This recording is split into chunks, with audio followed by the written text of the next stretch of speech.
스마트폰 하나로 모든 일상이 가능해진 시대. 하지만 무심코 올린 컨텐츠가 문제가 된다는 사실 알고 계신가요?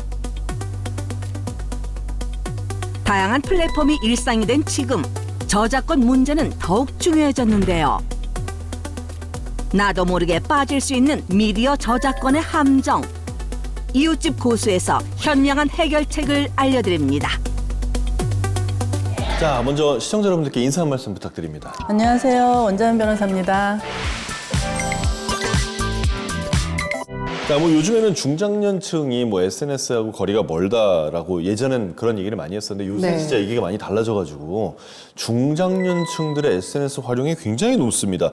특히 이제 소셜이나 영상 플랫폼에 영상을 직접 올리거나 글을 쓰는 분들이 있는데 이럴 때 저작권 문제에 대해서 간과하는 경우가 많다면서요? 저작권에 대한 권리의식이 생겨난 시점이 90년대인데 시대가 변하면서 점점 저작권이 강화되는 방향으로 바뀌어 왔습니다. 다른 권리와는 다르게 저작권은 창작과 동시에 발생하며 부동산처럼 등기를 해야 하는 것도 아닌데요. 예를 들면 내가 영상을 만들거나 그림을 그리거나 하면 바로 나의 저작권이 발생하는 겁니다. 여기에 더해서 디지털 미디어 시대인 요즘은 콘텐츠가 돈이 되는 세상입니다.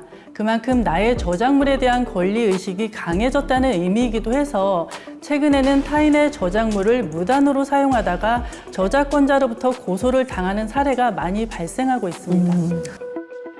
그 중장년층에서 저작권을 위반하는 그런 경우가 많다고 아까 처음에 얘기를 했는데 어떤 유형들이 제일 흔합니까? 과거에는 음악을 블로그에 올리거나 영화, 영상물을 불법 다운로드 받았을 경우가 주로 문제가 되었는데 요즘은 워낙 정보가 많다 보니 저작권 침해 유형도 다양합니다. 중장년층 분들도 SNS 요즘 많이 이용하시잖아요. 그러다 보니까 신문 기사나 타인이 만든 영상이나 콘텐츠를 자신의 블로그에 무심코 올렸는데 저작권 침해라고 하는 사례가 많이 있습니다. 법에서 허용하는 저작권의 사적 이용 범위는 개인적으로 이용하거나 가정 및 이에 준하는 한정된 범위 안에서 이용하는 경우로 한정하고 있습니다. 그래서 누구에게나 공개된 SNS 게시판에 신문 칼럼이나 기사를 공유하거나 타인의 영상을 무단으로 게재한다면 비록 출처 표시를 했다 하더라도 저작권 침해가 될 수 있다는 사실을 명심해야 합니다.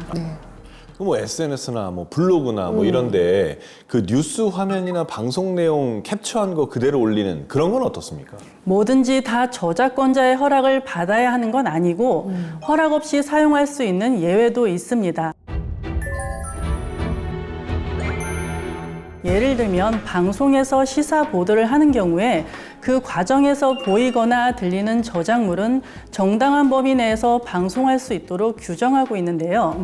하지만 블로그 내용을 임의로 갖다 쓴다거나 편집해서 사용한다면 저작권법에서 허용하는 공정한 이용 범위를 벗어나기 때문에 반드시 저작권자의 사전 허락이 필요합니다. 그리고 그 무료 음악 사이트나 이미지 사이트가 있는데 여기 있는 것들을 상업적으로 썼을 때는 문제가 될까요? 저작권자가 허락하는 자유이용의 범위를 먼저 확인하셔야 합니다. 저작권자의 사용 허락 범위는 다양한데요. 원칙상 하나하나 다 사용 허락이 필요합니다. 따라서 비영리 목적의 범위 내에서만 자유이용을 허락한 거라면 상업적 이용은 저작권자의 허락이 별도로 필요하고요. 그렇지 않고 누구나 무제한으로 사용 허락을 한 것이라면 상업적인 이용도 가능하겠으나 후자의 경우는 극히 예외라고 보시면 됩니다. 그런데 사실 조회수도 얼마 안 나오고 SNS 같은 경우는 팔로워도 얼마 없어서 괜찮겠지라고도 생각하시는데 이렇게 안일하게 생각하면 안 된다면서요? 타인의 저작물을 허락 없이 무단으로 사용하면 바로 저작권 침해입니다. 저작권 침해는 금전적인 이익을 전제로 하지 않는다는 의미인데요. 그래서 조회수의 적고 많음은 저작권 침해하고는 아무 관련이 없습니다. 만약에 음악이나 영상을 사용할 때 몇 초 이하는 괜찮다 이런 기준이 있을까요? 저작권법에는 따로 이런 기준을 두고 있지는 않아요. 저작권으로 보호받는 노래를 사적으로 듣는 건 저작권 침해는 아니에요. 하지만 노래를 배경음악에 입혀서 영상을 제작한 후에 인터넷 플랫폼에 올리면 이건 사적의 이용 범위를 벗어나기 때문에 노래가 길던 짧던 저작권 침해 행위가 될 수 있습니다.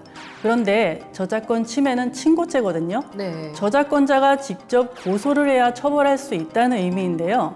저작권자가 자신의 노래를 이게 홍보 효과를 위해서 아니면 팬들의 입장을 배려해서 이런 무단 이용을 묵인하는 경우도 많이 있습니다. 그래서 처벌로 이어지지 않는 것일 뿐이지 짧으면 저작권 침해가 아니다라고 볼 수는 없는 것이죠. 만약에 저작권 침해 경고 메일이나 또 내용 증명을 받았다면 이런 대응은 절대 하지 마라. 뭐 이런 지침들이 있을까요? 경고 메일이나 내용 증명을 절대 무시해서는 안 됩니다.